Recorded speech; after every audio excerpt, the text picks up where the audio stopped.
don't seem like much a church-going man, Mr. Bolden. Oh, well. The life of the man credited with inventing jazz music is brought to the big screen. Here with more on Bolden and other movies in the theaters is Mike Scott with NOLA.com, the Times-Picayune. Good morning, Mike. Good morning to you. Buddy Bolden story. Buddy Bolden, they called him King. He played jazz before the word jazz was even a thing. Influenced so many musicians. He's recognized as sort of the inventor of jazz, as you said, but we don't know much else about him. He's sort of a mythical figure.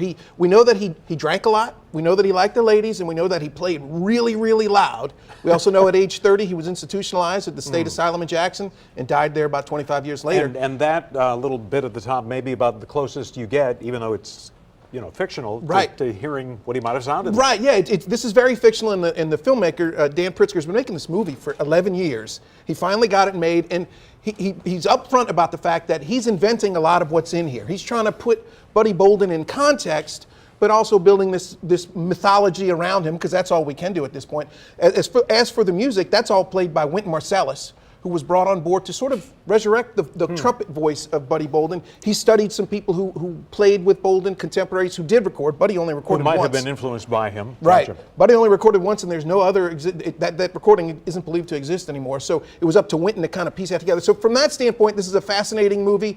I think it's a little bit disjointed. It's got a lot of flashbacks in it. But if you're a fan of jazz music, I think you owe it to yourself to see I was so fascinated by the subject, I forgot to ask you if the movie was any good. The movie's pretty good. You've got a romantic comedy with a political twist. Right, yeah. This is probably the best new movie of the week. It's a romantic comedy, stars Seth Rogen as a schlubby reporter, so right away I identify, right? And it also it stars Charlize Theron as the Secretary of State, U.S. Secretary of State with presidential aspirations. She also happens to be his old babysitter.